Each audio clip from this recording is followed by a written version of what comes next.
Today is May 3rd, 2010. I am Karen Aronson. We're talking with Professor Woodie C. Flowers, the Pappalardo Professor of Mechanical Engineering Emeritus at MIT, and father of the wildly popular robotic design competition that started in the Introduction to Design class 270 and is now 2007. Students are given kits of parts and work in teams to make small robots that go up against each other in a lively playoff at the end of the semester. It quickly became a major phenomenon at MIT, a kind of NCAA basketball championship, but in mechanical engineering. And it has inspired similar competitions around the country and around the world. Students not only have fun, but many credit the class with changing their views of engineering and their lives. Professor Flowers won one of the coveted McVicker Faculty Fellowships for his innovative teaching and is an aggressive advocate of the need to transform education. Woodie, thank you for talking with us today. It's great to be here. Once upon a time, young children, and especially boys, grew up tinkering. They built ham radios, they worked on car engines. Did you like to build things when you were growing up? I was really lucky. I grew up in a very small town in Louisiana, and both my mother and father were great mentors. My father was the creative mentor. He was a terrible businessman because we were always very, very broke. We never owned a house, but his shop was a welding and general repair shop.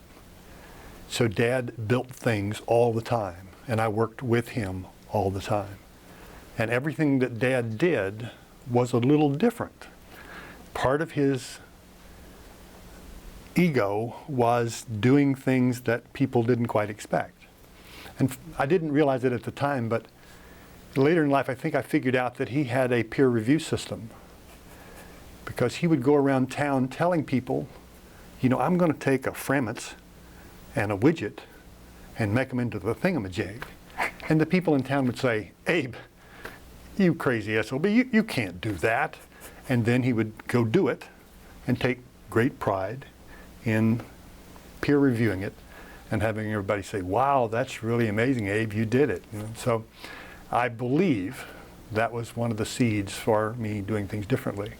And once when I was a junior in high school, beginning of my junior year, my uncle gave me a 1947 Dodge four-door sedan. Big, hulky, black, ugly thing. And I drove it home holding both hands on the steering wheel, because if I turned it loose, it would go straight into the ditch. So I told Dad that, you know, it's not really worth much to me like that, so I think I want to make a hot rod out of it. And in the way he managed that sort of thing, he thought for a minute and said, well, okay, Scooter, if you want to do that, I'll help you. But if you start it, you got to finish it. And so that was the commitment, and that's kind of the level of agreement that we had, and so I did. And there were times when I felt like giving up, and that vehicle, that hot rod roadster, by the time I finished, almost nothing of the original car was left. Part of the frame, which had been shortened a lot, but most everything else was different. It had a big V8 engine, and it was a hillbilly hot rod, because it wasn't, I couldn't afford chrome, but it was crazy fast, and I'm surprised that I was able to use it without killing myself. But learning in that process, I think I learned probably as much engineering as I did in engineering school, because there was a lot of things to do with very limited resources. Did it spill over into studying science or math in school? Did you find any need to do those, or any interest in those subjects? My sister was valedictorian of everything that she ever was part of, including her college class. And so I was the little brother of the academic star. Because of that, there was some pressure.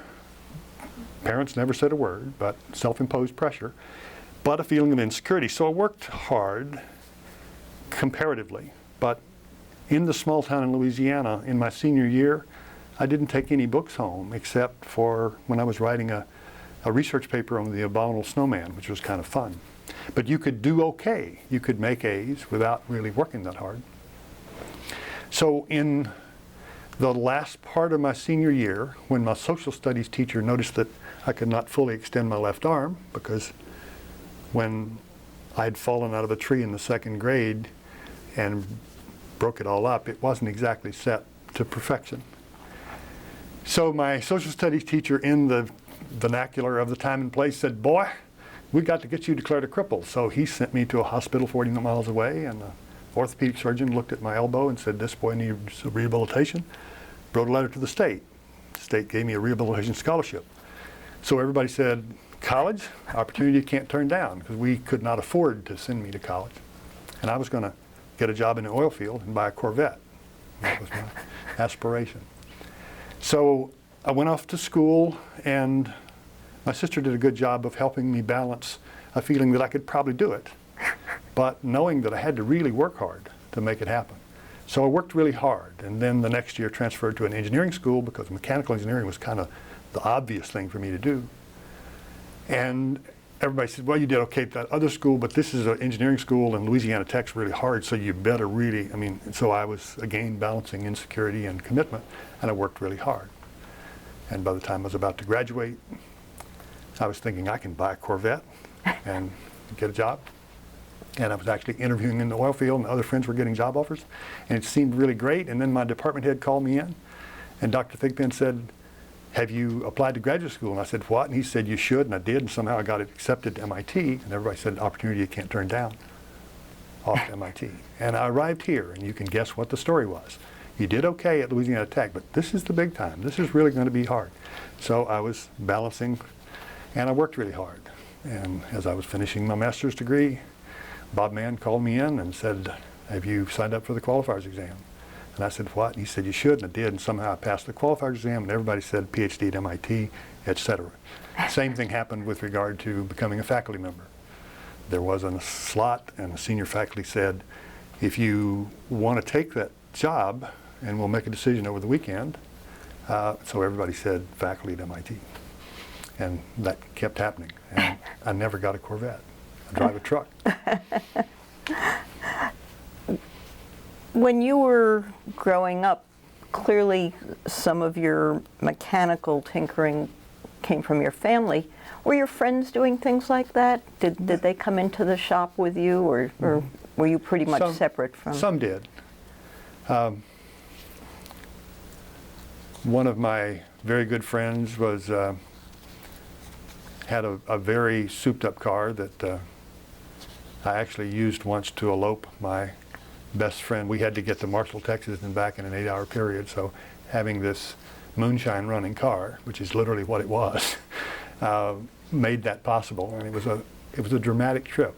But I was an odd mix because I was a Boy Scout.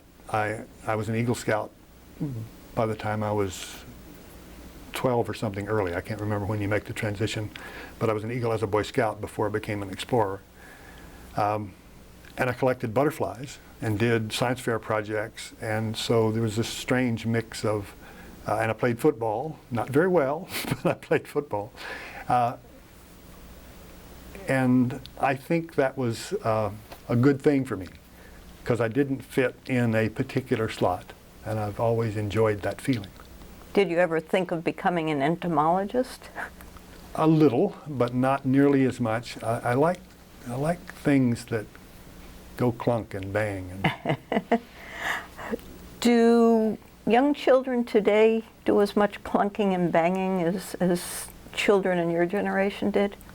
Not as much. I mean, one of the reasons that I spend a huge amount of time with FIRST, for Inspiration and Recognition Science and Technology, is because it provides an opportunity for kids to get involved with hands-on things. And I believe at an academic level, Wilson's book, The Hand, is a very elegant argument that says this and this evolve together, and they work together, and they help each other. I believe that.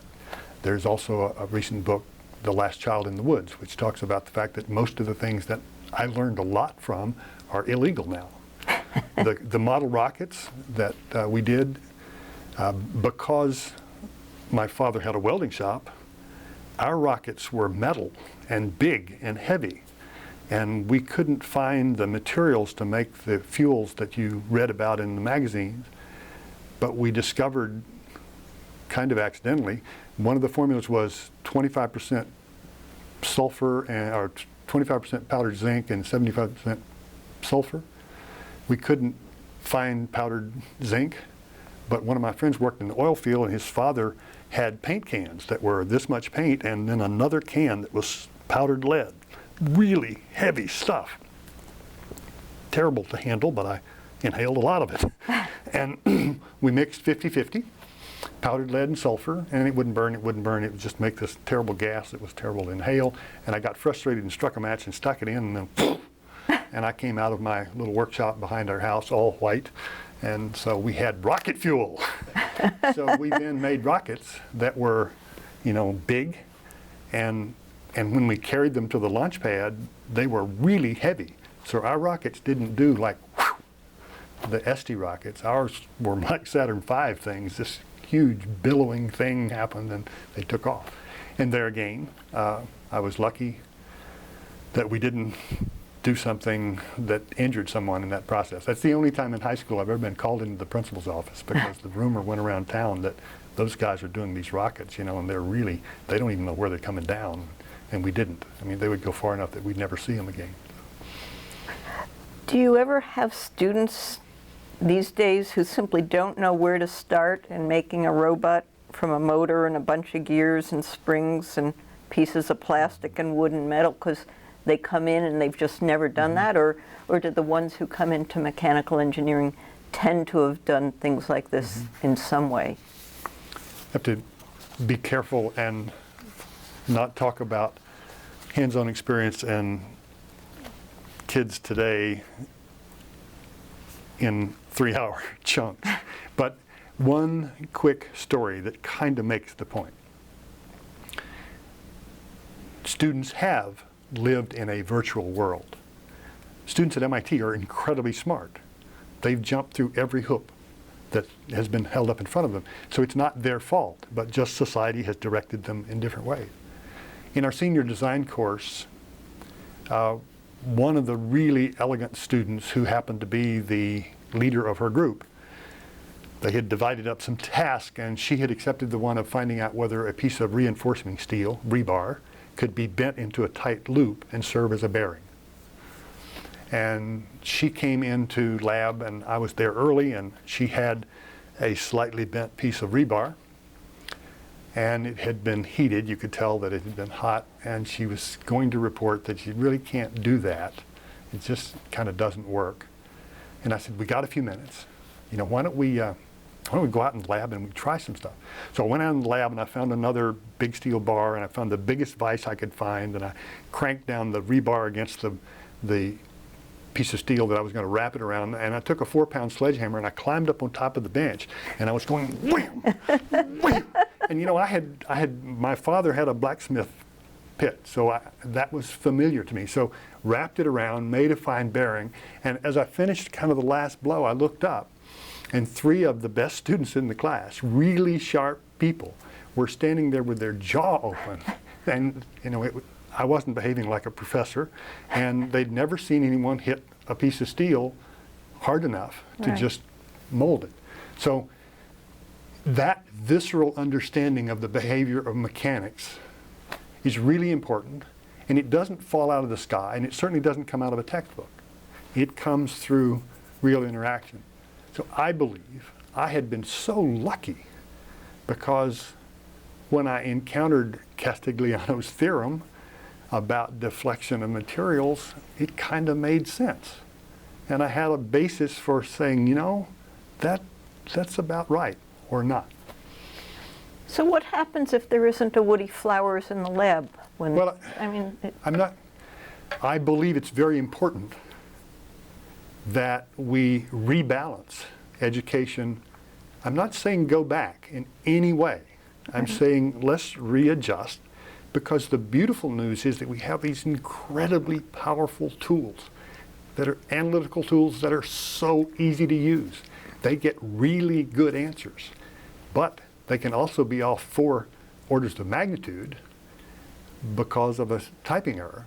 And if you don't recognize that, that's dangerous. So that powerful tool should be augmented by the wisdom that comes from understanding things in a way that helps you recognize, oh, that's not even close. But just to take that example that you were given, if you don't have that person who's grown up with a blacksmith shop in the backyard or nearby, how do you recreate that experience? Even if you set aside some hands-on type labs, if you don't have the people who've had that experience to be the mentors, teachers, advisors, are the students going to manage to replicate that type of experience? Or I just wonder if it's doable. This may be a big out-of-the-box assertion, but I don't think it's the responsibility of just the universities to educate people. Yeah. We have in this country, and we better not lose, a connection to people who do have that visceral understanding that is conveyable.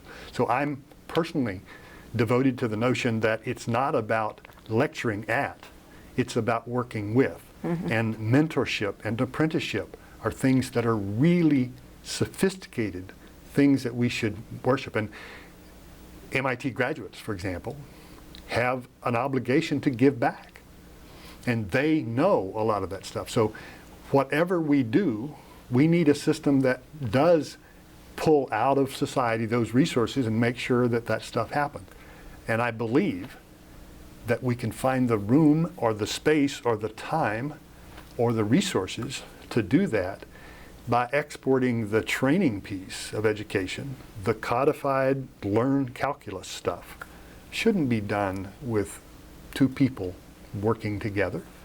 That can be done with a screen and but learning to think using calculus is something that you do with another person. So the model of education that I believe in is the one that MIT does so beautifully through Europe and through design courses in mechanical engineering and through the doctoral student professor relationship. That is a beautiful education model. And in that model, for example, the supervisor might say, go learn the code to run this program to do this analysis, i.e. go train yourself. And in a career, you better know how to go train yourself. But in our education system up until the graduate school, we have this notion that we have to kind of lead students step by step through the training process. And we filter for students who actually accept passive learning. What we really want is the best students are the ones that say, you know, I need to know that. I'll go learn that stuff and then I'll come back and find this opportunity to work with an expert and become more educated.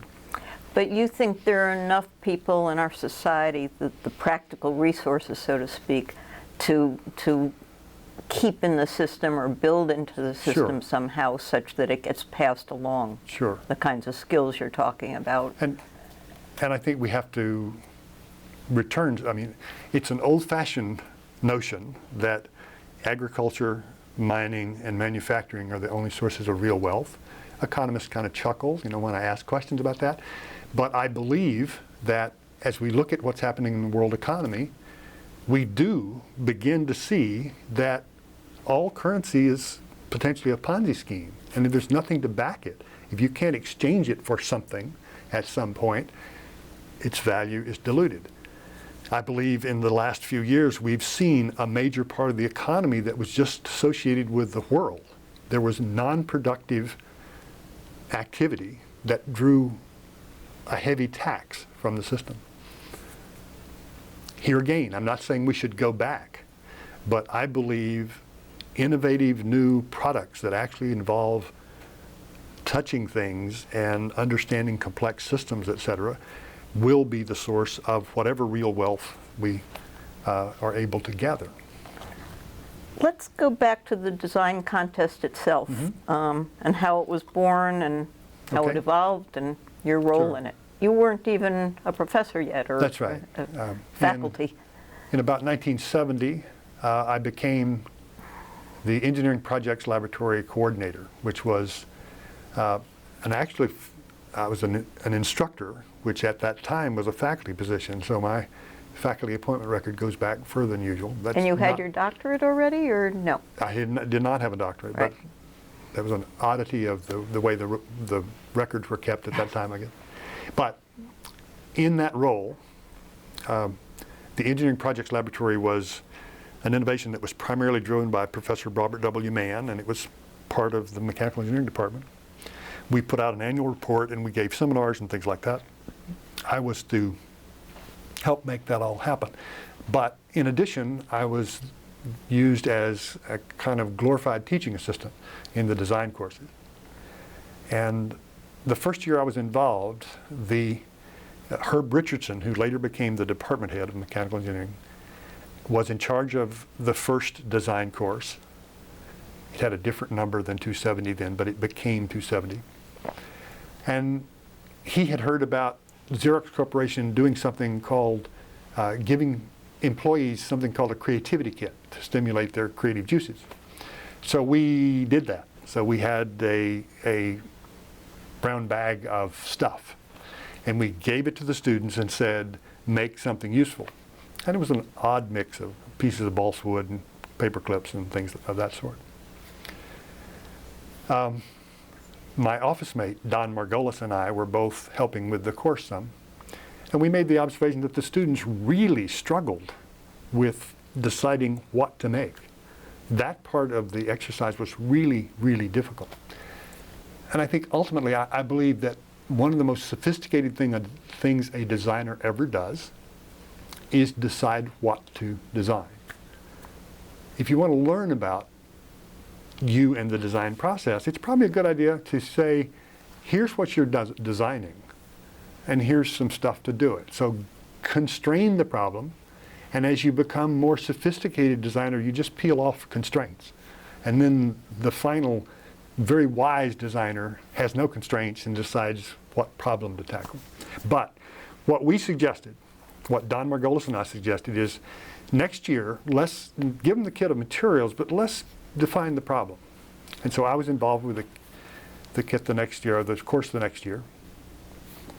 And we said, build a machine that will move down a 30-degree slope 3 feet in 3 minutes. And the criterion for excellence is how close to 3 minutes you get. So they were building clocks. And that was the first 270 competition. And it was good. When you look at the pictures of it, there's a fascinating machine. Why did you make it a contest? In other words, you could have just said, design a machine that does X, that moves down a slope, and then, simply said, Sure. It does it, or it does it well, or it doesn't do it. I can't pretend that I remember the mental process, but I can tell you what I think about that.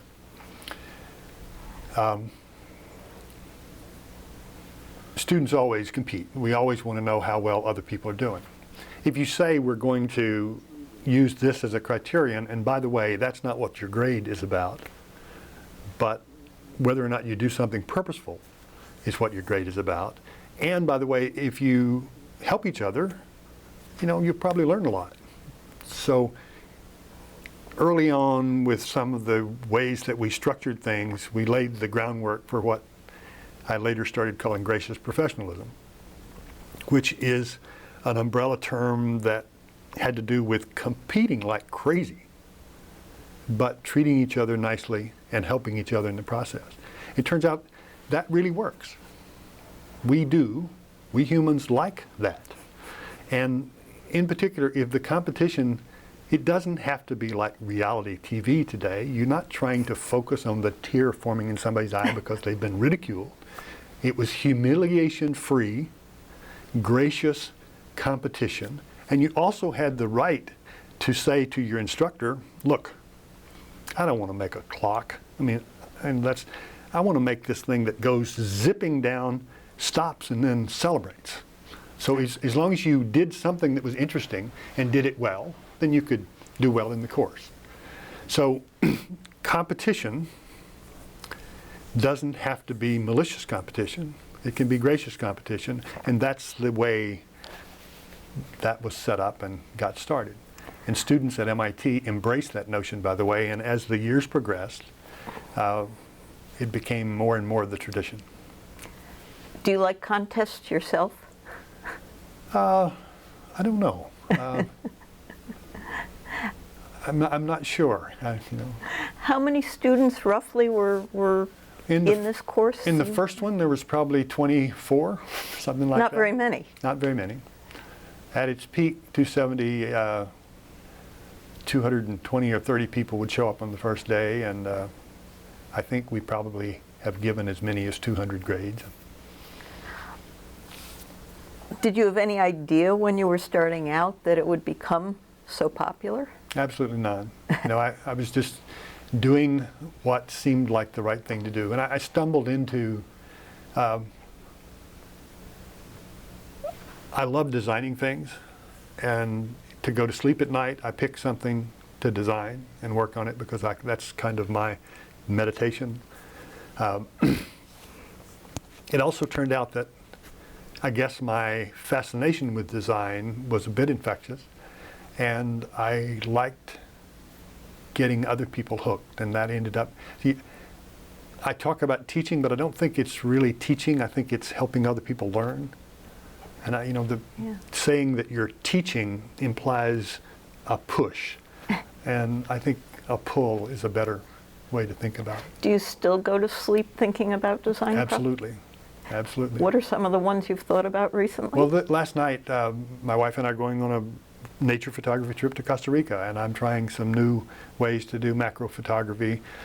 And I want versatile arms that hold 2 strobes out to the side of the camera, etc. So that mechanism is evolving in my head, and I have a mock-up, and I've learned, so.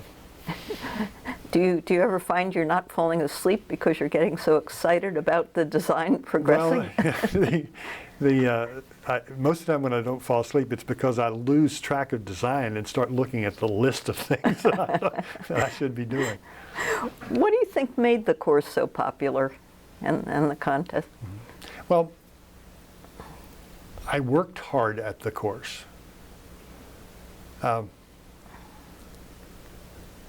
It seems obvious that if you are responsible for, well, I feel very strongly about creativity, perhaps because of my father's influence. But once you take a job, the chances that you will have to reinforce your own creative self-image are pretty slim, because the stakes get to be really high. So you pick conservative's path. While you're a student, you have a safe opportunity to learn about your ability to be creative. And people have often asked me, well, do you think you can teach creativity? I don't want to be part of that debate. I mean, I don't care what the answer to that question is. I do firmly believe that you can create an environment in which people can learn about their own creativity, and you can certainly teach people to double or triple or quadruple the number of ideas they can have in a short time. So you can get people out of the let's find, or you must find the answer, into the let's think about lots of ways to do this and then winnow down. So one of the things that I think was wonderful about the course 270 was that a lot of people came to understand that they could do something that they didn't think they could do. And a lot of, in particular, women in the course had never built a thing.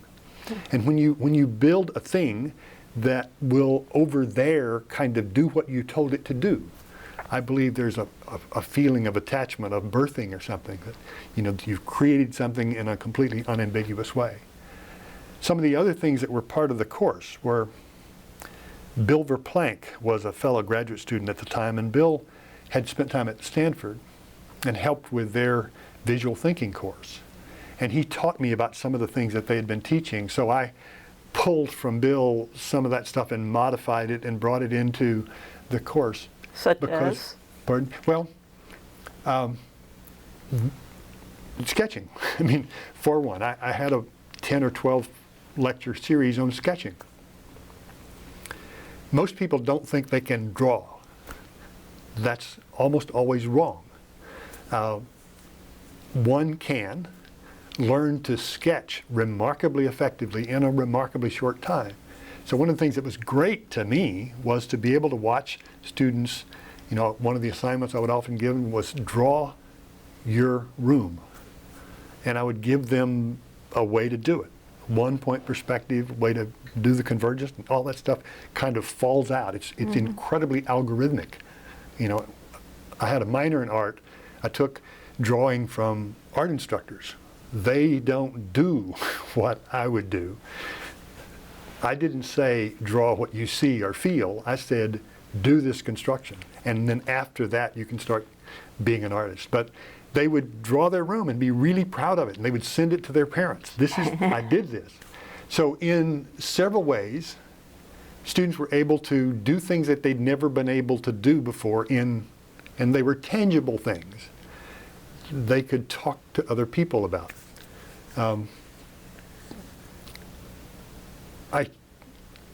In some cases, I think I could help them learn to see. When one of the exercises, for example, was I would say, draw a grasshopper. And by the way, in the course, even when there were 200 people, when they came to quote lecture, they knew that I was going to be down front doing things with the blackboard and stuff, but they also knew that they were all going to be doing things too. So outside the room, if there were 5 stacks of white paper, they took one out of each stack because they knew there were going to be 5 things they were going to do and hand in, and they handed in stuff at the end. So there was always involvement. So I would say, draw a grasshopper. And you could watch students go, I don't know what a grasshopper looks like. And so they would draw Jimmy Cricket was the dominant thing. And then I would go to the blackboard and I would draw a grasshopper, which I would have carefully rehearsed, and I would say, I'm going to draw a grasshopper and I have a huge advantage because I looked at a grasshopper recently, and I know, for example, that the thorax is shaped roughly like this, and the overall shape is roughly this, and they have 6 legs, and their eye is actually above the antenna, it's not below it. And so I would talk through every line that I put on the board. Then the next time they came to class, the first thing I would say was, draw a grasshopper. Huge improvement in grasshoppers. So I would then say, look, you did better this time because if you were studying Robert Frost poetry, you would carefully read the poetry. If you're going to use things in design, you must look at the things. And then quite often I would then follow up by, we handed out kits. They had motors in the kits. Everybody now draw your motor to scale, putting all the details that are there. Phenomenal correlation between people who had looked carefully at their motor and knew the contacts were here and the shaft was here and it was about this long and this diameter. If they had seen it and could render it, they were empowered to use it. If they hadn't, then I'd say, go pick up your motor and talk yourself through every bit of it. Look at it. Look at everything in your kit, because if you know it in that way, you will be able to use it much more effectively. Did the mechanical engineering department or MIT or you ever try to measure how much better, if at all, the students who had come through this design course were in their other courses afterwards? In other words, did it play into their other classwork after they took this class? Not in a methodical way. Would be a really interesting study, I'm sure. But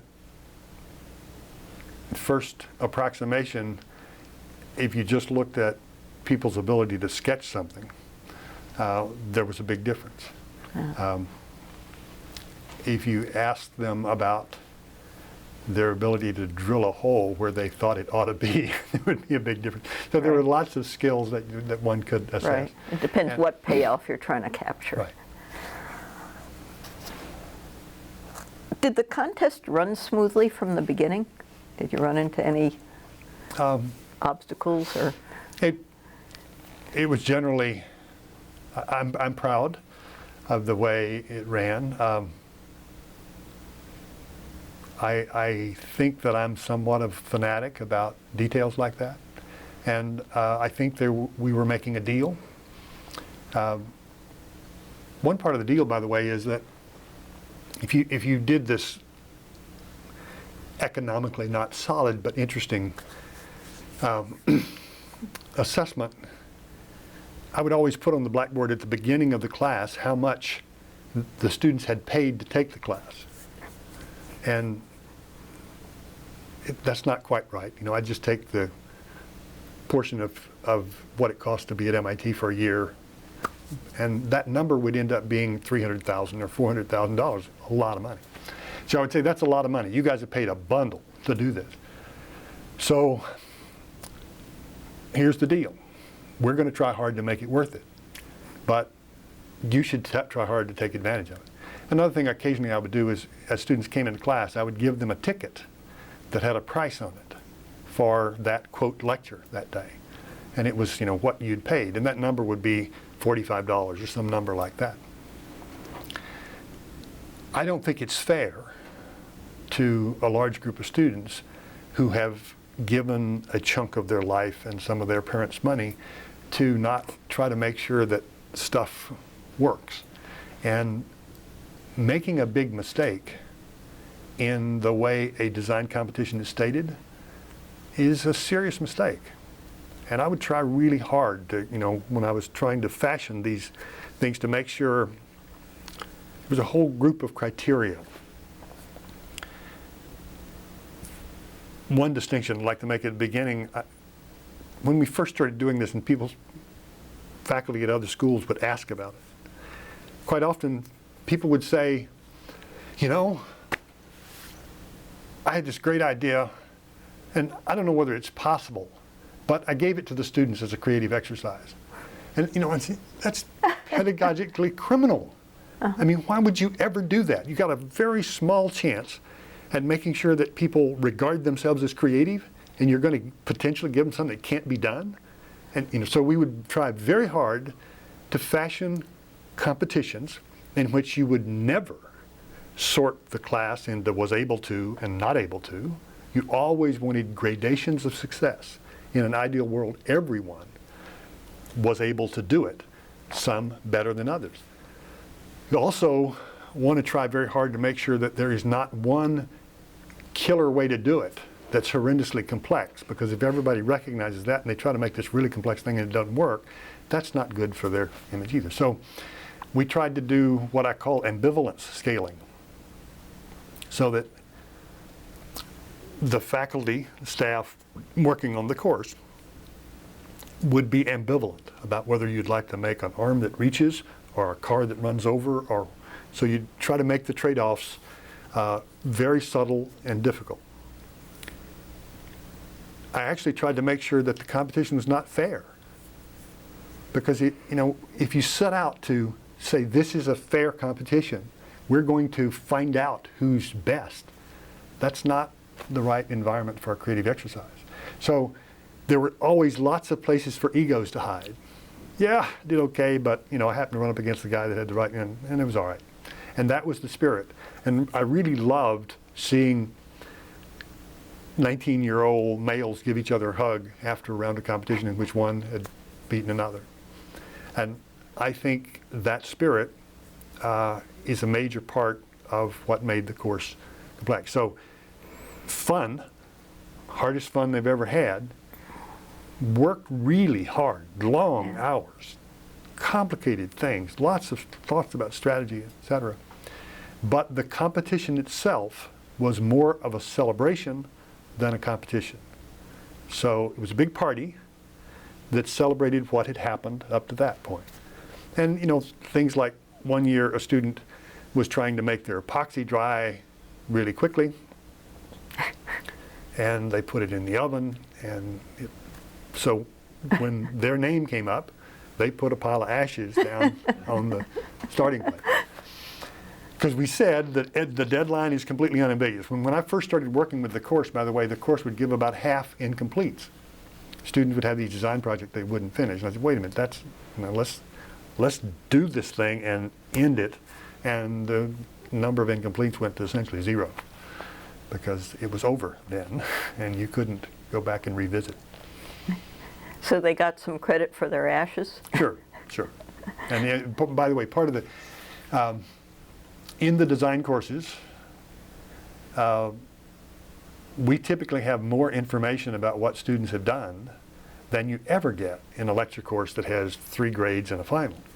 I mean, we got, lots of contact over time. You actually become familiar with how students make decisions. And Because you're in the lab with them, or because they come? Working with. Uh-huh. Working with. And it seemed like there were 2 different pieces of the design itself that you were presenting them with. I mean, one was the go up a slope or down a slope that's 30 degrees and it does whatever. But then you called them things like the mouse trap or the water gator or the volcano. Right. I mean, how did you and your colleagues come up with figure out what you wanted these things to do and then come up with the names? Well, when I was designing the competitions and naming them, several of my colleagues decided that I came up with a name and then tried to find the contest. Because for me, they were always a pun of some kind. A couple of moments of truth was about a teeter-totter. Well, a couple moments, etc. The thing of the mountain was a thing that went to the top of the mountain, and that a tugger war was a tug of war, tugger war. But the things that go into thinking about a competition are dear to my heart, because night before last I went to sleep trying to think about next year's first robotics competition, and they're hard problems. You try to do all those things that I mentioned earlier, possible in many ways, possible in ways that allow you to see gradations, different than last year, maybe allows some analysis but is not dominated by a real mix of things, and it's a good creative exercise to keep the professor honest. And then you have to figure out what parts are necessary, and do you throw in extra parts? Or well, when we first started doing 270, the rule was that everything had to come out of the kit. And to be kind of wise, one year we put a peanut in the kit. And we thought, what'll they do with that? Well, one of the students very quickly figured out that peanut oil is a great lubricant. So he squeezed the peanut, got the oil, and lubricated, parts of the thing. Things got a bit looser later with regard to what's used in the kit.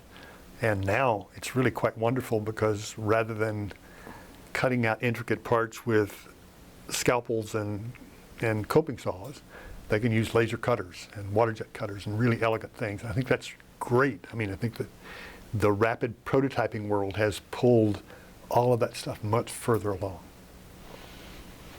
Does that make it even harder for them, or no? I think it allows them. There was a time when manual skill was really, really dominant issue in the competition.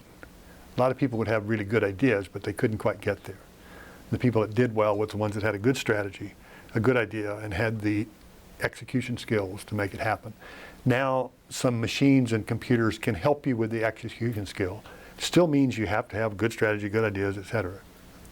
So do you and your assistants or colleagues take these kits and then sort of go up against each other before the class starts? Well, to see. I haven't been associated with that course in quite a long time, but a relevant story, the first year, the 30-degree slope, I, at that time, had keys to the student shop, so I stayed up all night the night before the contest and built one myself. And I still have it. And it was a classical clock. It had an escapement, and in order to make the escapement work, there was a small paper clip in the kit. And I needed a very effective bearing in the escapement So I drilled an axial hole down the center of the paperclip wire and put the little fine piece of piano wire that was in it through that to make a bearing. So I did this, and doing that on the old student shop war surplus lathe was quite a challenge. But when I tested my machine, it really worked, and it was tunable, and it was a torsional pendulum. And after the students finished their competition, and John Perbrick won with 3 runs that were within a couple of seconds of 3 minutes each time, quite amazing. I put my machine up there, and I was going to show how did the instructor do. It went sliding down the ramp because the machine, we had sand in the kit as ballast. The ramp was covered with sand by the end of the competition. My machine wouldn't stay on the sand. When I had tested it, it was a nice clean ramp. And I think that was the perfect outcome because the instructor's machine didn't work, and that was exactly the way it should have been. But it is really important that when you design a competition that you run the movie in your head in as many ways as you possibly can, and you have to be fairly close to right. But just in your head. In other words, you didn't do trial runs with the kit before you handed them out. Try to do some critical experiments. I mean, it's you must know what's important. It's not fair to the group to miss a big thing. Right. Were you ever truly surprised by any results that students came up with? Sure. I mean, you'd be horribly disappointed if you weren't surprised by some of the results. It'd be really sad if you got surprised by something that negated the competition, for example, if there was a big hole. But did that ever happen? No. We made some mistakes, but never a killer mistake. Right. And there was always a Supreme Court that would adjudicate questions about rules, and sometimes, and you want to really not change things. You want to leave things as they were stated, because people start down a path. If you change a rule, that is really unfair. But one of the years, one of the things that we thought about that turned out to be really effective was that there were 2 machines on opposite ends, and they were grabbing a peg and putting it in a hole. It was a square peg in a round hole. And one of the machines that ended up being quite outstanding started by firing a little projectile that knocked the other peg out of the grasp of the opponent. So that was and we thought, maybe somebody will do that, but it'd be really hard. Well, this guy did it really well over and over. So it was good. Do you have any idea how many other colleges or schools do something similar at this point? There was a time when it seemed like they were just everywhere, and there's still variants in lots of places. One of the things that was quite amazing for me was that after, back up and tell you about, it's important to put into context how 270 became well known. When I took over the course, I'd been a helper in the course and then became a faculty member and was teaching sections, but I would still be very much involved in designing the competition. When I became the instructor in charge, one of the first things I did was ban media coverage, because quite often the local TV station would send a crew. They'd show up with someone who didn't know or didn't care about what was really happening. They would be invasive in getting some shots. They would go back and there would be 15 seconds on the local evening news, and the anchor and the co-anchor would both chuckle knowingly about those nerds at MIT. What are they up to next? That was a lose, lose, lose. No one had any idea what was really going on, and it was just making fun of. So I said, just stop. I asked the news office, don't tell them that we're doing it. So after I'd done it for a while and more people had come to know about it, and there would be fire code problems with the number of people in the room where we had the competition because there were too many people there.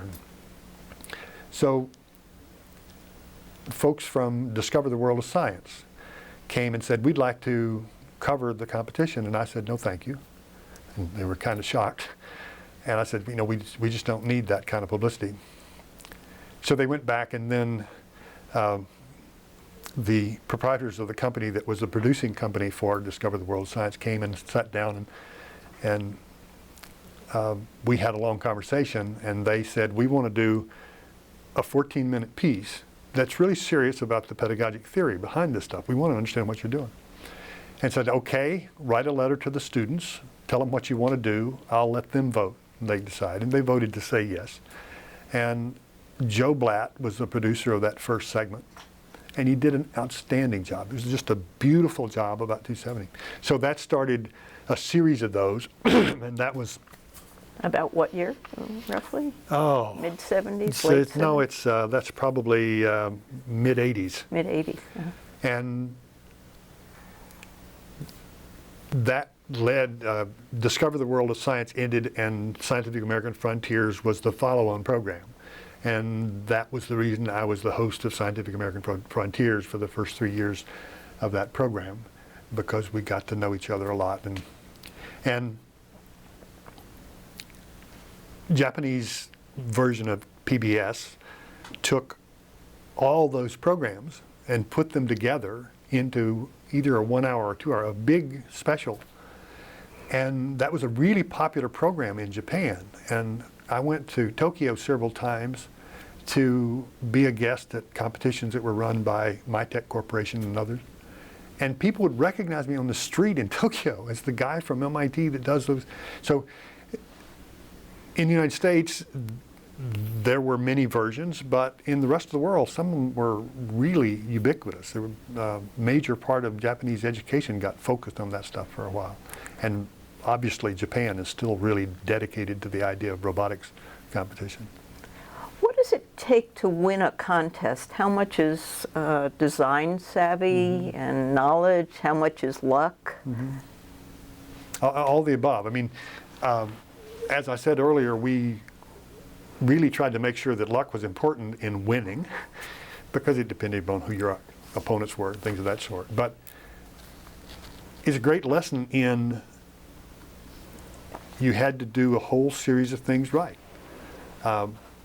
One of the things that students often thought at the beginning was the person that had the great idea was going to be the winner. And so some students would try to keep their great idea secret. And we would say, that's fine. You don't have to disclose your idea. You need to talk to your instructor about it. The instructor will keep it quiet. First time you had a brainstorming session, they would quite typically hear that 15 other people in the class had the same idea, so it wasn't really work. But picking the right great idea is really important skill. So picking a strategy had to be well done. The strategy that you pick had to match your ability to pull it off. So if you had a great idea but you couldn't put it together, that didn't get you it. So the people that win were the ones that got check marks in all the boxes and happened to be lucky. And that's okay. And this is all in 10 or 12 weeks? How long did No, that was actually, when I was doing the course, it was half semester. So half a semester? It was 6 or 7 weeks. Did you ever think, gee whiz, what could we do if this were a 2-semester exercise? Well, I think it becomes a different kind of exercise. And the senior design course, see, one of the things about 2007, which I think is the current version. The current version is nice and not, is that when you first design something, it's really nice to have the luxury of working alone. You get to make all the decisions the way you want to make them. And that's a responsibility, but it's an incredible luxury. And you find out about yourself as a designer.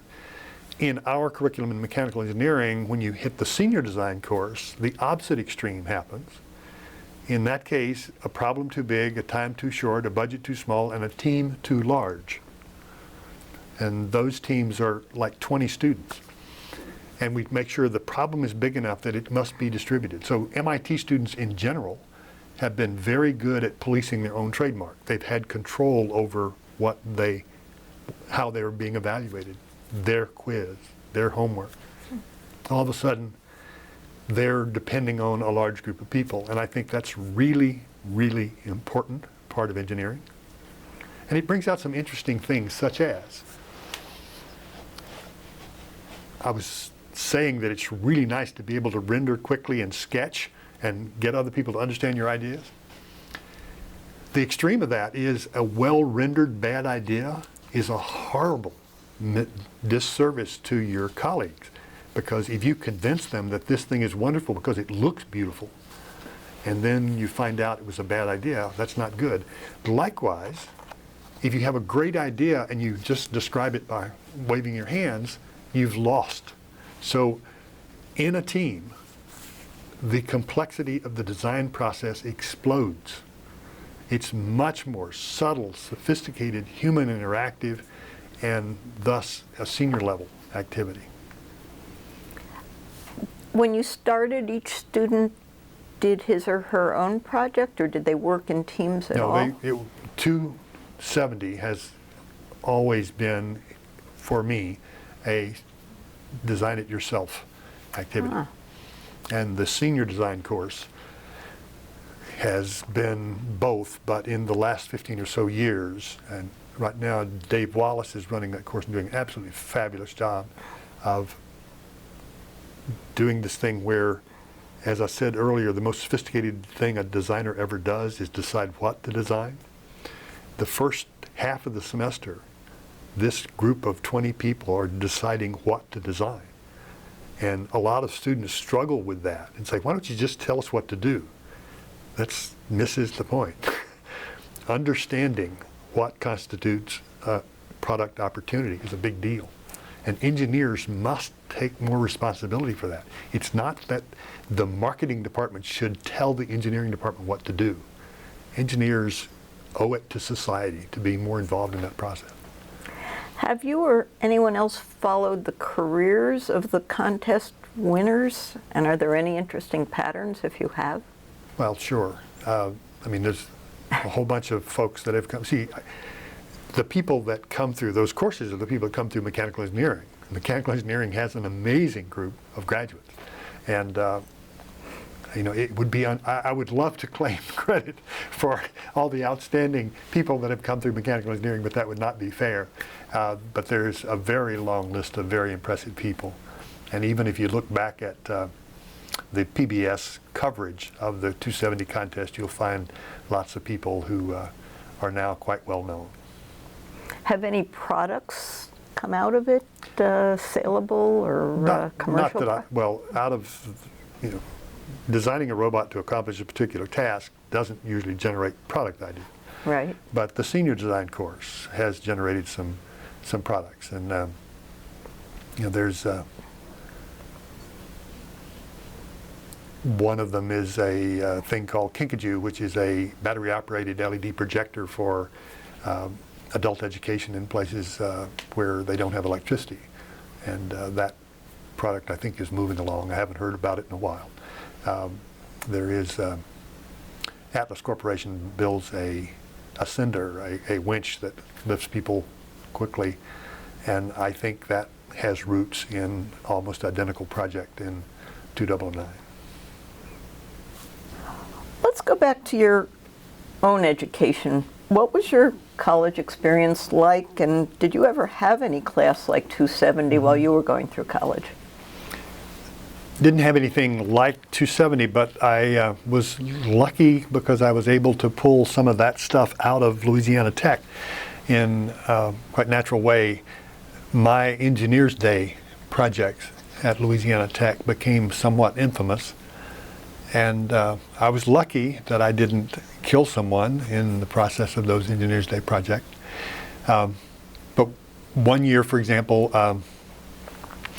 I built a magniform device, which was a way of putting a lot of current through a small coil and producing a repulsive force between two conductors, and it was used as a manufacturing technique. I was working for Louisiana Power and Light at the time. I borrowed 300 250 kVAR capacitors for them, which was a stack roughly 8 feet by 8 feet by 8 feet. And it was being very frustrating because I had found in the department a pair of ignitrons, which were huge mercury vapor switches that had water jackets and great big pigtails, and it was wonderful big stuff. And I kept trying to dump the energy stored in the capacitors through the coil and cause something to happen, and it wouldn't happen. I got frustrated, so I used the biggest DC supply available at Louisiana Tech, connected it, charged the capacitors, and then put the full output of that same DC source across the igniter, the trigger, in the ignitrons. And I had a 1/4 inch copper coil, about 3 loops, and there was a quarter laying on top to see whether I were producing any repulsive force. And when I hit the switch, the quarter knocked a piece of concrete out of the ceiling. So I had made a gun. So that year I was making ashtrays with this thing. And another year I found a turbocharger from a B-25 bomber that had been donated to Louisiana Tech, a combustion chamber from an Allis-Chalmers gas turbine, and a fuel nozzle from a Messerschmitt airplane. And I decided I'd make a gas turbine. But I couldn't spin it up fast. I kept escalating this fuel and starter war, and I ended up with a 2-inch steam line coming into the turbine, and it would get up to about 20,000 RPM, which was really, really loud. And then I would light the combustion chamber, and I finally ended up with gasoline that was pressurized in a Freon barrel, and I'd light it up and it'd go up to about 25,000 RPM, and I would shut the steam off, and it would almost sustain as a self-sustaining gas turbine engine, but it would gradually slow down. The day of Engineers Day, I had a whole bunch of people around watching what I was doing, and I brought this thing up, and I had a control panel that I'd built, and underneath the control panel was the Freon barrel that had pressurized air over gasoline. You couldn't hear anything. I was pointing, and the combustion chamber was glowing red. It was just an amazing scene, and I felt the control panel start to move. And for some reason that I'll never understand, I knew what had gone wrong, because I had 2 identical valves, one for air pressure and one for gas flow. I turned the wrong valve. I was putting more pressure. So I very quickly turned off things, made some excuses, got people to scatter away. My knees started to shake because I knew what I'd done. I had a fire, and I had a nearly exploding barrel of gasoline. So I would have killed probably 40, 50 people. So that was one of my lessons in think, and do the human factors. I had done the 3 Mile Island thing. I had 2 knobs that were very different, and I'd grabbed the wrong knob. So that was a great lesson. But anyway, I really enjoyed learning by building big things. Did your teachers, your faculty there have any clue as to sort of what you were doing and how you did it as you went through the years there? I think so. I mean, they were wonderfully gracious, supportive group. And while, I got their attention several times. I was an agent of change. At the time of the Tau Beta Pi initiation, the Engineering Honorary Society was an all-night test that was all fake. You took this all-night exam, and you really studied for it, and it was really hard, and it was just awful. And then you came in for the grading session, and there was your senior faculty sitting with lights in your eyes, and there was your test out in front with a big red X on it. And this was a humiliation thing. It was a hazing thing. So when I became a member of Tau Beta Pi and became president, we stopped that. We ended it. I went into a long discussion with, and so we just stopped it. And so we had gotten to know each other in situations like that. And my department head, Jack Thigpen, was the one who suggested I go to graduate school and offered me a lot of guidance. Besides earning your diploma, what do you think was most important to you educationally about your college experience? Mm-hmm. I mean, you were doing hands-on building and designing before you got to college. You obviously did more while you were going to college. But I learned a lot about better ways to do everything I was doing. I mean, I was doing stuff. What I learned as a college student enabled, and it also broadened scope. I was involved in student government, and that was also a great education. I learned kind of about both sides of the campus life and got to know some of the administrators and stuff.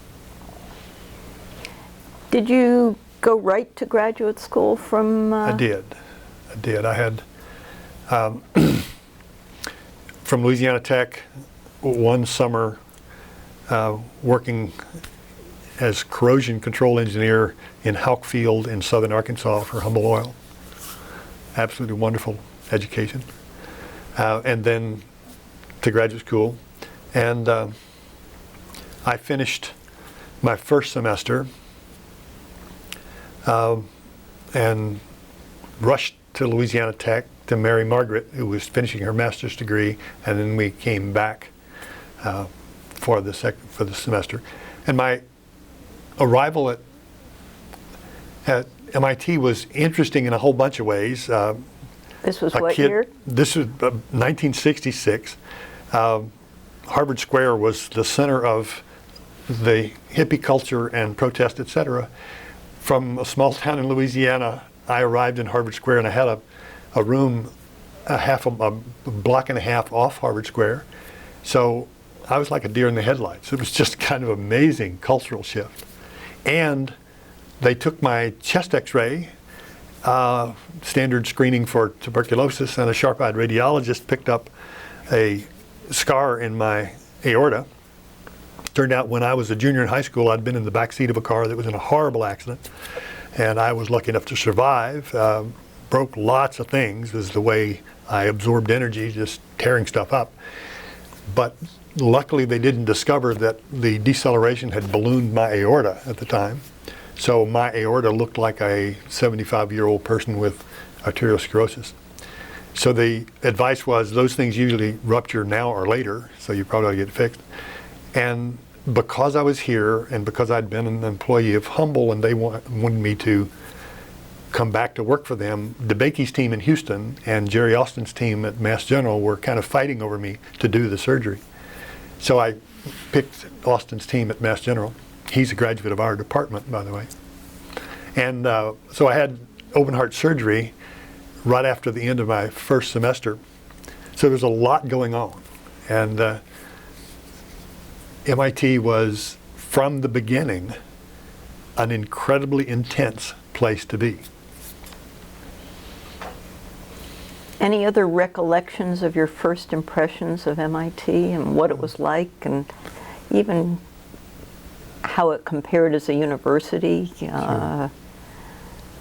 It was to what you were used to?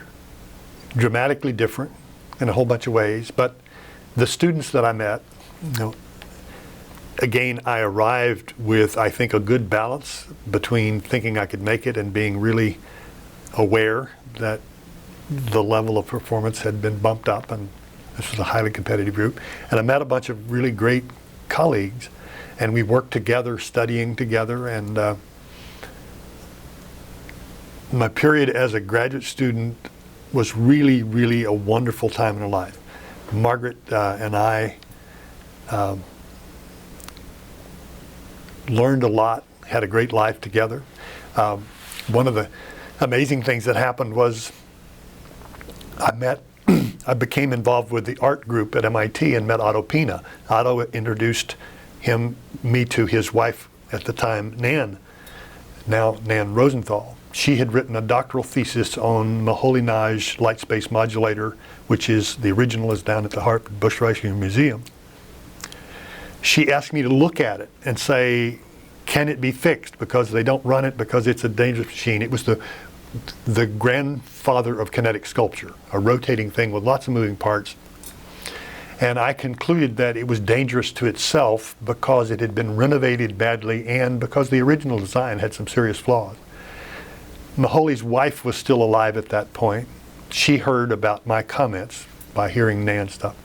So as a graduate student, I got a commission to build 2 replicas of the Moholy-Nagy sculpture, deliver one to Venice to the Biennale in 1970 and one for Howard Weiss Gallery in New York for here.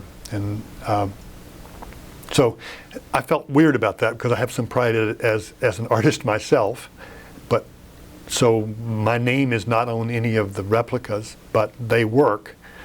And it was challenging to try to make something that looked like the original, but would really work, because there were some serious mechanical flaws, and the original was dangerous. It would hurt someone if they got their hands in. So that was a great experience, and it happened because I was at MIT and connected to this amazing community.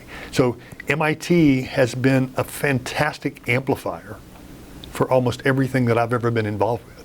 It directs things to you, and it makes whatever you do matter more. How different is the MIT of today from the MIT that you arrived at in the mid-60s? Well, I think MIT is always different. It evolves, it goes through cycles. I was here during the time when there were murals all the way down the hall. I remember when I was writing one of my theses, I had to stop because the tear gas was burning my eyes, and I stepped out on the roof of building 3 and 5, which you could do at that time, and walked over and watched the Cambridge radicals and the Cambridge police throwing tear gas back and forth at one another. That day, my wife, who was teaching in Lexington, could not get back into Cambridge because Cambridge was cordoned off. So obviously things were different then. If you, there was a 30-minute documentary on the 270 contest the year we did the Tugger War, and it's called Tugger Mugger, and it was done by Bester Cram and Steve Asher, and delightful 16mm film. If you just watch that, it is so clear that so many things, attitudes, language, were very, very different. And then after that was a wave of more conservative, focused on getting a career, and now we're going through, I think young people are trying to teach us adults that we need to save the world, and we're listening too little, I think. So it evolves. How much is MIT the same? I mean, MIT is still a hardcore meritocracy. And I think that makes it delightful in many ways. I tell, because of FIRST, FIRST now involves 200,000 young people a year. So if I'm out in the FIRST robotics competition world, I meet lots of high school kids, and anytime one of them has been admitted to MIT, people say, hey, go see Woody. So I meet lots of people that are headed this way. And my standard comment to them is, MIT is either a steamroller or a candy store. You have to pick. And the default is steamroller. Because if you sort of let MIT wash over you and you struggle against it, it's a heavy, big thing. But if you kind of get grounded and make some good grades and buy yourself the freedom to learn because you want to learn, it's the best candy store you can find anywhere. You'll be surrounded by people who are curious about everything. So you can find a group of people that want to work with you to do anything you want to do. And MIT has thesis projects and Europe and working with graduate students and all kinds of clubs. It's a fantastic place for a entrepreneurial learner. how much do you think the MIT admissions process is about identifying students who will in fact be able to use it as a candy store, as opposed to being rolled over by it? I think they do pretty well. I believe that our culture is still too focused on symbolic manipulation and some of the kinds of things that are quite, that are very concentrated on a particular kind of mental activity.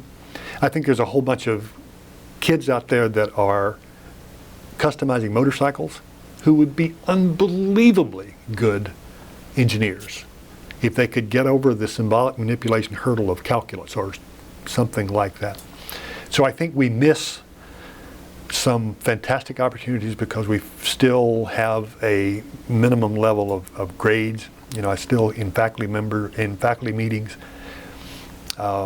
we have the impression that our grades are accurate, and I don't think they really are. They're probably a good measure of a particular kind of activity. But I think the MIT system does really pretty well, and one of the things in a very careful study that just finished in the last year, we know that 10% of the MIT freshman class are first alumni. So they've been involved as high school students in this robotics competition, which is very much like what it's 270 on steroids. And they've done hands-on stuff. They've worked in teams. They've been entrepreneurial, et cetera. So I think the fact that MIT is paying careful attention to that's really good news. Do you think that is expanding the mechanical engineering department or enrollment undergraduate because there is this funnel now? I think that a lot of young people, I know that we've professionally done studies in FIRST that says if you give young people an opportunity to do this stuff, they double their chances that they're going to be involved in science and technology. They triple their chances that they're going to become engineers. So I know that that is working. I also know that in mechanical engineering, the more versatile parts of mechanical engineering, course 2A, is very popular because the old classifications that were kind of narrow really don't apply now. So if you know something about biology and systems and mechanics, you're in a very good position to go be innovative. And I think we've done a pretty good job of remaining versatile. I would like to see us have more emphasis on leadership and on ethics and some of the very important professionalism issues. One of the things that I'm really proud of is that this notion of gracious professionalism came out of our beginning design courses, where you not only have a high bar of being a professional, you do it in a way that creates the smallest number of victims and the maximum number of beneficiaries. When did you first think of making a career out of teaching and remaining in academia, and did you think of going any place besides MIT? While I was starting to write my doctoral thesis, I hadn't thought about getting a job yet. Our department had a slot that, according to the senior professor that explained this to me, Monday that slot's going to go away unless we have a name associated with it. We want to hire you. If you will take the job, let us know by Monday, and we'll hold it so long as you graduate fairly quickly. So Margaret and I had a serious conversation about, do I want to be a professor? And so we decided that, yeah, let's do this, because it'd be really interesting. She had gotten into the computer industry. She had an exciting job. She was winning all kind of corporate awards for her performance. So this place was interesting, and we were enjoying life, but we decided, look, go ahead and take the job, but agreement, not going to try to get tenure, right? So they okay. said that to you? No, that I know. Margaret and I decided it's okay. I'm going to be myself, but I'm not going to get in this tenure rat race thing. And when I joined the faculty, the department head was Asher Shapiro. Asher was a nice man. In my meeting with him, in which he welcomed me to the faculty, he said, Woody, of course you do understand that since you're in design, you have almost no chance of getting tenure. And that was, his well-meaning welcome to the department. So I didn't try to get tenure until I got close enough that it didn't make sense not to sprint. So I gave up on my commitment. Now, Herb Richardson, who was department head at the time, called me in and gave me a bit of a a tongue lashing and said, Woody, you've got to do this. You've got to go become famous. And it's exactly what he said. So I wrote some more papers and packed up my Zero case with artificial leg parts in it and stuff, and traveled around and gave seminars at a whole bunch of universities. For a year or two? Or? For about a year and a half or so, and jumped through all those hoops. And I had always, being a faculty member at MIT is a 7-day-a-week job. I mean, and that's a bittersweet experience. There are times you do a lot of things that you're not really anxious to do, and the things that you have to do that are not pleasant get pushed off into the weekends and stuff. So not long ago, as a professor emeritus, I arrived here on a Sunday morning to do something in my office. And as I walked down the hall on a Sunday morning, I had this kind of whoa feeling, because it was delightful, because I remembered what that felt like when I would do it early on a Sunday morning and know that I had to spend the whole day there. And if I were really lucky, I'd get to go home and do something with Margaret, but I had to get ready for Monday. In this case, I knew I was going to be in my office a couple of hours, and then I was going to go spend time with Margaret. So being at MIT is a substantial time commitment. But if you're trying to get tenure, I believe you do a different set of things. So what I had done, because we decided to do it that way, was I was going to do what I thought ought to be done. And then at the last minute, I remapped my effort and said, okay, I give up, I'll play the game. And it's my impression that my tenure case just barely made it, but it did. So it became the case that not trying was more expensive than just letting it go. So, is that to say that this was a trade-off between your having thrown yourself into teaching and focusing on the 270 and the competition, and you were deciding to rebalance between teaching and research and the more traditional research yes. and publishing? Yes. The trade-off between how you spend your time as an educator versus how you spend your time as a researcher is always complex. And it was simpler some years ago. You were expected to have 50% of your salary covered by outside sources. And that takes a lot of time. It's not quite that simple now, and MIT has shifted so that there is what might be called dual path process. But it's not dual.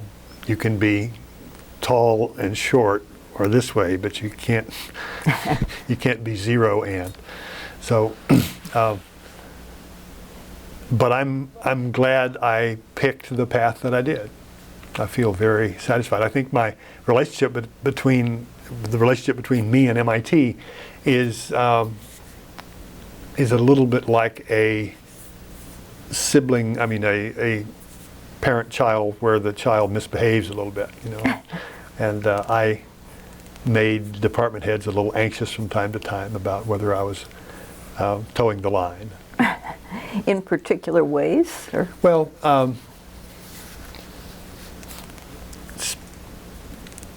the need to spend more time in the publication world and in professional societies. I didn't give as many conference presentations and stuff. The American Society of Mechanical Engineering has been really wonderful to me, but I chaired one committee in ASME when I was an assistant professor and have not since. And so I picked other things to invest in. I was for about 10 years an overseer at the Museum of Fine Arts as representative for MIT, and that probably didn't show up in my tenure discussion. Although the chairman was from MIT for a while, yes? Howard Johnson? Yes. And I guess MIT administrators and leaders have remained in that leadership. Sure, sure. You've also been given awards at MIT for the type of things you've done. I mean, one was the McVicker Teaching Fellow Award. The first one was the Goodwin Medal, which was just absolutely wonderful when I was a graduate student. Which was? Just blew me away. And that was given for? Involvement in the beginning design course in 270. And the Goodwin Medal was given for by the graduate council or by the institute? No, it's for teaching excellence, yes? Teaching excellence based a lot on student recommendations, but since I have helped with the judging process for many other Goodwin Medal winners, I'm very proud of that. That was a very competitive award, and at that time it was given at graduation. Was So- that before you had tenure, or? Oh after? yes, I was a graduate student. Oh. I wasn't even a faculty member yet. I mean, I was technically a faculty member, but I was an instructor, not a professor. And Pappalardo came along Yeah. you And were given a named chair at a certain point, That's right, too. and I won the Baker Award, which is a wonderful student-initiated institute-wide teaching award. So I've been very, very blessed with, and the students have been incredibly kind to me, and as have my colleagues. In some parts of academe, being singled out as a good teacher is seen as a kind of kiss of death, that it will sort of highlight your focus on teaching and maybe therefore raise questions about, gee whiz, are you spending enough time on research and publication? Was that an issue after you became tenured? Not as much of an issue, but still I had to try to make sure that I carried my load. One of the times that was noticeable was when I was being host of Scientific American Frontiers. It is obvious that it was not acceptable to say to my colleagues, I don't have time to be on that committee because I'm hosting a television show. That would not have made it very far.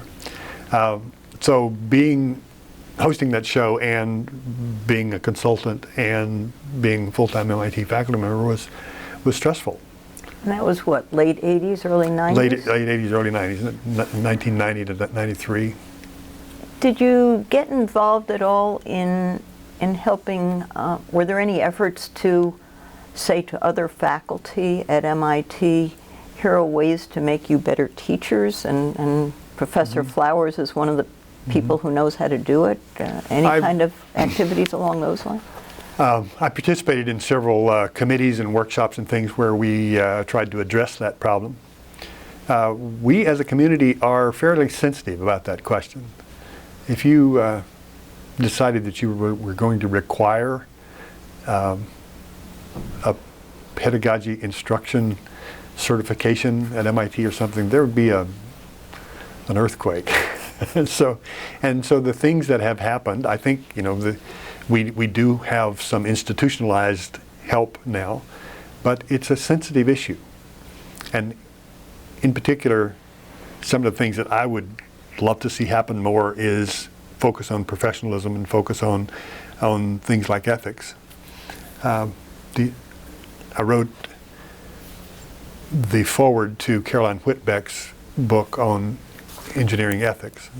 A very nice book. She argues that resolving ethically complex situations are very much like design problems. So obviously I like that approach. But the opening line of the foreword is, I want to die proud of having been an engineer.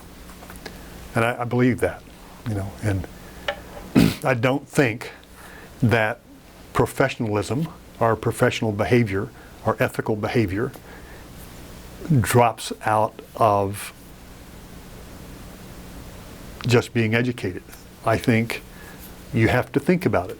You have to put yourself in positions where you address those issues and know how to deal with them. And I think we should do that more carefully.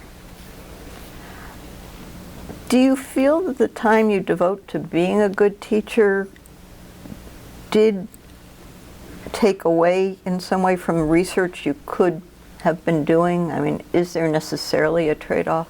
I think there is a trade-off for sure. For me,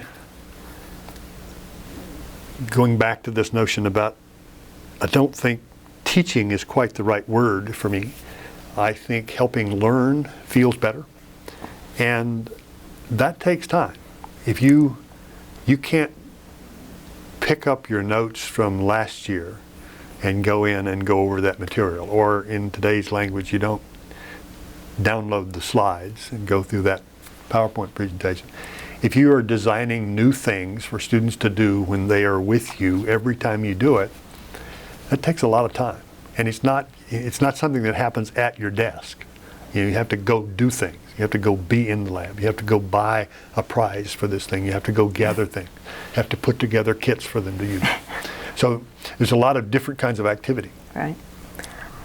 A few years ago, you said that this was a black swan time for education. What did you mean by that? Well, I think there's a whole series of black swan events that are little things that have huge impact. And I think the world economy shift has created a situation in which I believe well-trained people will be a commodity. People that are well-trained and well-educated will have comparative advantage. So there's been a big shift that makes it much more important for young people to prepare themselves in different ways to become part of the workforce. Right now in the United States, the unemployment rate is about 10%. I don't believe that there is a path to reducing that other than education.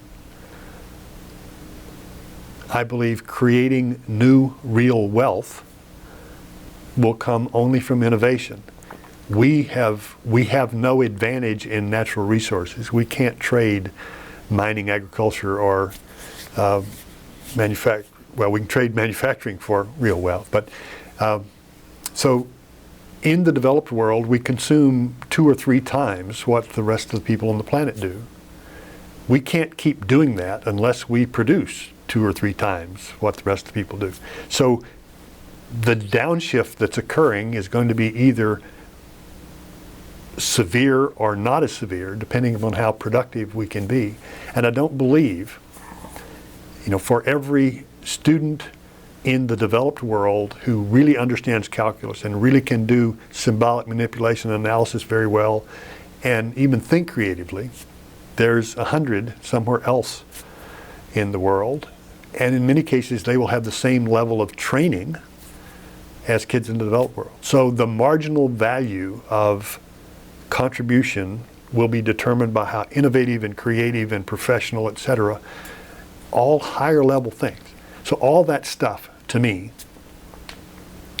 adds together to make me believe that it's now time to redefine liberal education and create the liberal education for the 21st century.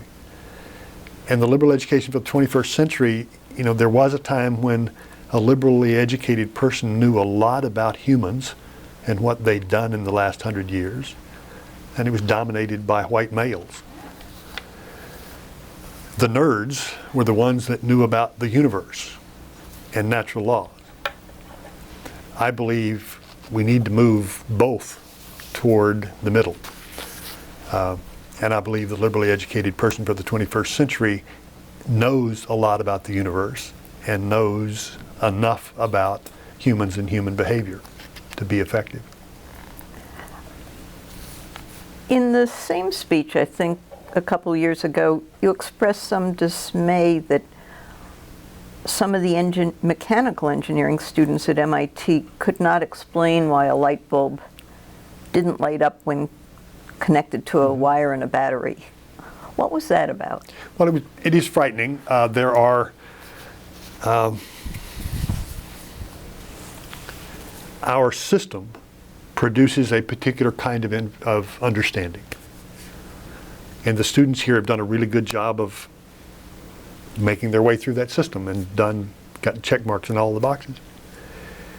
I believe the issue of lighting a bulb with a single piece of wire and a battery would be different if there had been two pieces of wire, because it would look more like a circuit diagram.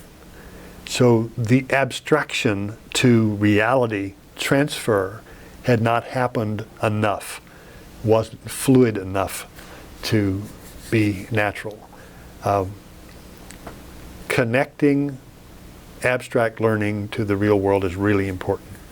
A very closely related set of issues is that my colleague Warren Searing supervised a thesis by Kirsten Wolf, an undergraduate thesis, and she surveyed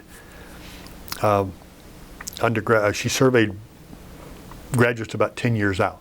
She asked them about what they're doing, what they're using of what they learned at MIT. The correlation is not one-to-one. Clearly they learned a way to think while they were at MIT, but a lot of the analytical things that were covered in their undergraduate career they don't do now. They do another group of things that have to do with communication and professionalism, etc. I believe that by doing the analytical stuff in the context of the profession is a win-win, because everyone will retain more and be better able to step right in and start doing engineering as they graduate. In yet another study, there was some effort to see what students really understood, something about measuring whether they could talk about the units that different things would be measured in. Could you Sure. talk a little about that? Ben Linder did a doctoral thesis under my supervision. I was very lucky to talk Ben into working with me. And he did a survey of 6 of the top 12 mechanical engineering schools in the country, seniors. The problem was to estimate the energy stored in a 9-volt transistor battery, a little battery. The data was astounding. For one, 20% of the data had to be thrown out because mechanical engineering seniors in the best schools in the United States had used the units of power to answer a question about energy. Now, the difference between power and energy is a big deal. But if you look at textbooks, quite often there are no units. There are equations that don't have units. So they fall into that trap. But the data, students estimating energy, covered 12 orders of magnitude. 12. That is a very, very large spread. Now, the good news was that the middle was kind of about right, but the spread was so broad and the bell-shaped curve was, so our students had no idea whether a 9-volt transistor battery is equivalent to what it takes to turn a page in a book or whether it's a barrel of oil. If you don't have an idea of what the numbers are about, and if you don't have an idea of what the units are, you can't think very carefully about the output of wonderfully powerful analytical tools that are completely opaque. You just type in like this and you get out answers and you don't know what happened back there. So you need anchors.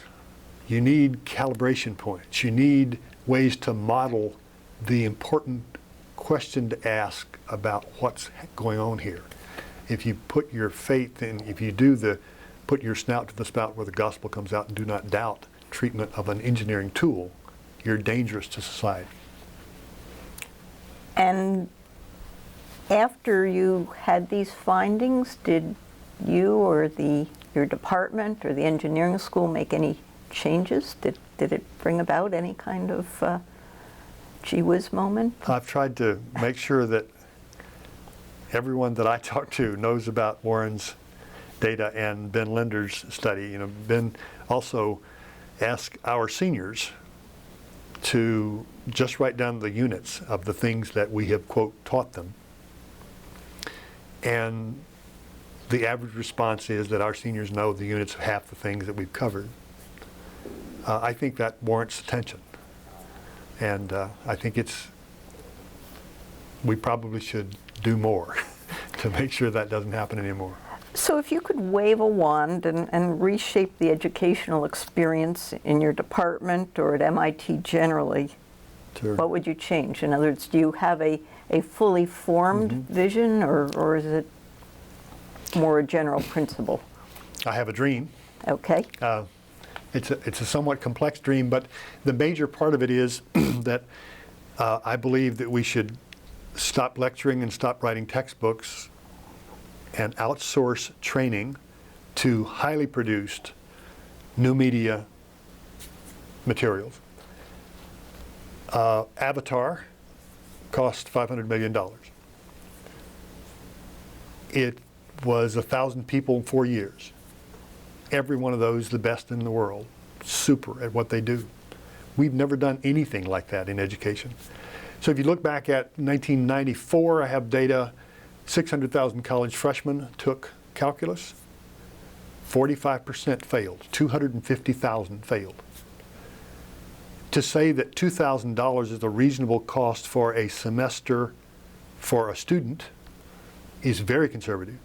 But at $2,000 per semester for a student, that $250,000 is $500 million.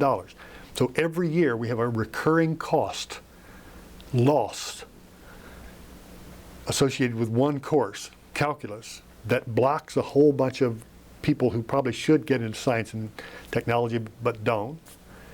It costs $500 million. We could fix that, I believe. Not all of it, but we could cut it in half at least. So imagine that we had a set of materials that were put together by the best people in the world, pedagogic specialists, sociologists, somebody to make sure the calculus is right, but we know that. It's written down. That's all pretty well done. We could create a system that any kid anywhere could have access to, and the people that could pay should pay. The people that can't pay, you can make reasonable efforts to make that free for them. But if you had 100,000 users, only 100,000 users, and every day the folks look at the result of how that stuff's being used and it's all connected, it would get better every day. So for the first time in the history of humankind, we could have compound growth on the quality of training materials. Whoever does that first will rule. That thing for calculus and for differential equations and for biology and for a whole group of commodity courses could change the complexion of a major part of education, the training piece of education for the planet. As a diplomatic tool, it could be incredibly powerful. I believe we should do that so that you don't lecture to people about codified material. You tell students, if you're a good student, go train yourself, because that's the only way you're going to keep up for the rest of your career. So stop, obviously when you're in kindergarten, this model doesn't work. But as you become high school and college student, you better be able to do that stuff on your own. And then you spend time with mentors, in apprenticeship mode, professors, teachers, to become educated on how to use the stuff. So the standard comment is learning calculus is training, learning to think using calculus is education. They're very different things. Still too much in our university system in particular, the freshman year is training. We need to take that residential experience and concentrate on things like UROP and thesis involvement and the design project. What's the cost of that other half of the education half? In other words, you've talked about the economics of the training portion and creating avatar calculus, 3D, whatever. Right. But the other side, is that doable? I think it is. I think we can't afford not to do it. I mean, even if it's twice as expensive, it's worth it, because otherwise I don't see how we're going to get to the other side of it. I don't see the 10% unemployment going down unless we create people who can be much more productive. And I don't think the productivity is going to come from competitive productivity is not going to be advanced by being well trained. Are there schools that offer a curriculum like this or a set of experiences like Well, this? Not as much as I think they should, because no one's done the big piece. You know, the big piece to me is go big or go home. I mean, you know, having the web filled by things produced by pedagogic hobbyists is not going to solve the problem. So we need to get the right group of people together that can do the really excellent version of that stuff. And then if that happens, places like MIT and Olin, for example, would be great places to be.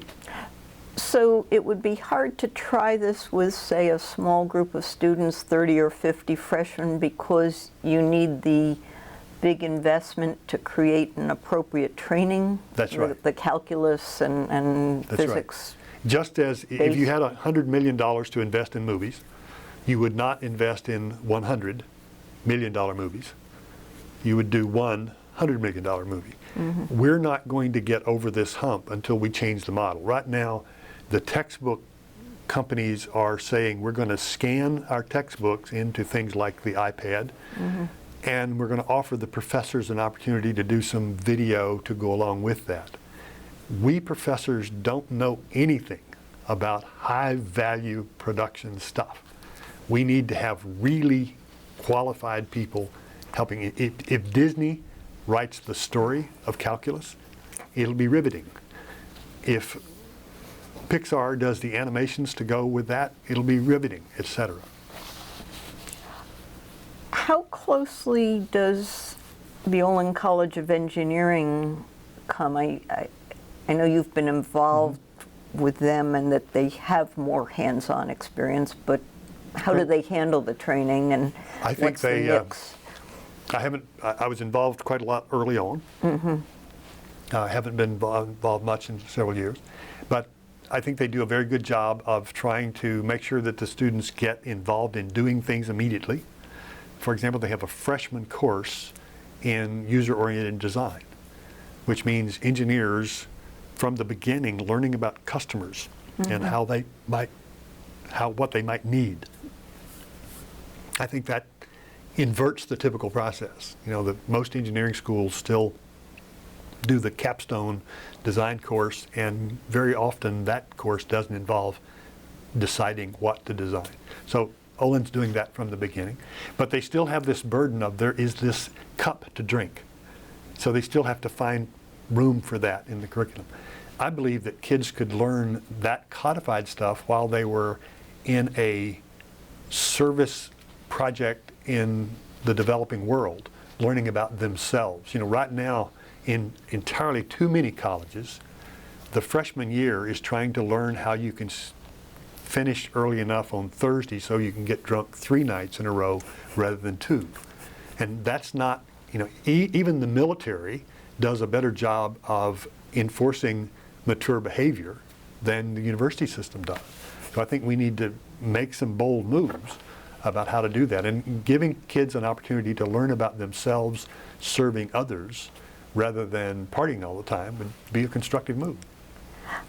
The design competitions have gotten a great deal of attention, but another thread in your work as an engineer and as an educator has been projects that help people. Mm-hmm. Could you tell us about some of that work?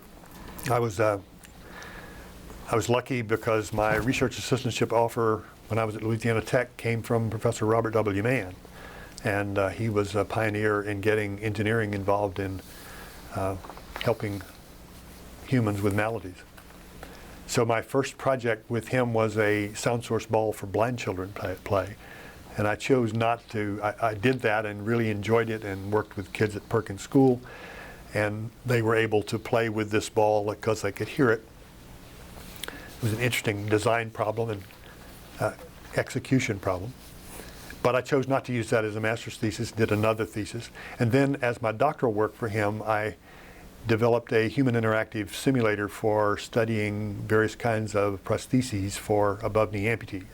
So this was essentially a robot lower leg that you could wear, and you could make that leg behave like any leg you'd like to study. And that was a different way to do that sort of research. And I learned a lot in that process, and with colleague Derek Rowell, we developed the first microcomputer-controlled artificial leg, and it was really interesting that an amputee found it quite handy to be able to retune their leg. So it became fairly clear. I think our research got ahead of technology in that we knew what we wanted to do, but that first computer was this big. Now things are happening nicely. Hugh Herr's work at the Media Lab is, he was a master's student with me for a while, working on his own ideas. But the power density and the control fidelity is getting better. And I think replacing human limbs with electromechanical things is becoming closer to a meaningful thing. It's still a very hard problem.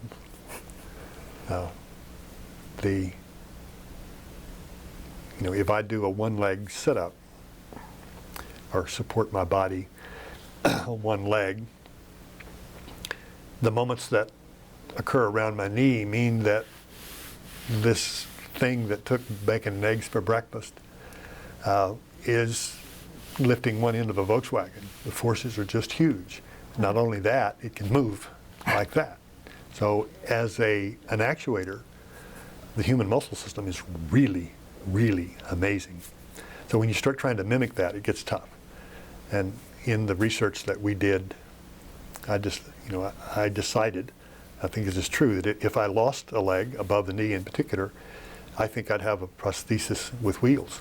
We made one, and my gait speed was roughly double my walking speed because we had skateboard-like trucks. And but people, and the wheels could hide in the shoe, and you could have them come out and you lock up when you're going up and down stairs. But matching human mobility is really tough. Are you still doing I haven't courses? been involved in that stuff in quite a while.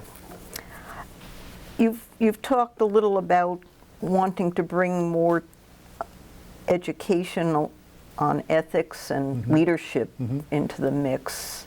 How would you do that? Well, the leadership question is hard, and I don't feel that I am an expert on that, but in the senior design course in our department now, I think the students do learn a lot about leadership by just being in a position where they have to do it, else they will not succeed in the project. You have a big team, you have to learn to work together, and there are some basic ideas that you can put across. But Ed Crowley is pushing now to get MIT to embrace the Gordon Leadership Program. I hope it works. I have been interviewing a former student's daughter as she goes through the Air Force Academy, asking her about her leadership training. And it seems very clear to me that the military recognizes the need for leadership and actually cultivates it. And the major part of it is you put people in a position that says, you're a leader, make it happen. I think we can do more of that stuff. I think technically trained people need to see themselves as leaders, to assert more leadership. The fact that our governance, Congress is so short on technically aware people, it's really scary. So I think it's really important. Have you talked with other faculty members at MIT Yes. about this, and how much do you feel like they share your vision? Well, we have had, when I was in charge of our senior design course, and when I would have a section of it, we would do some ethics things in particular. And it's quite interesting to look at the results of the exercises. For example, our seniors, when asked to develop the canons of ethical behavior with regard to intellectual property within your group, and then develop canons of behavior that have to do with the way you treat one of your colleagues that's too drunk. Develop canons of behavior that should outline how you should behave with regard to digital copies of music. Series of those things that we've done, and the group does not produce a set of ethical canons that are consistent. They've not, and they're smart. They're good people. If they think about it a while, they will make it work. But at first blush, there's no philosophical consistency. Their intellectual property is sacred when they're talking about engineering stuff, but when they're talking about music, not so much. So I believe that making sure that they understand that in the first 2 or 3 years of your career, there's almost a 100% chance that you will encounter an ethically complex situation. So what do you do about that? And Carolyn Whitbeck helped us create some instructional materials that help them understand how they might go about dealing with that. You mentioned that you wanted to die proud of having been an engineer. Mm-hmm. How much pride do you have now in being an engineer? And do you think it's been shrinking or growing? I have a lot of pride.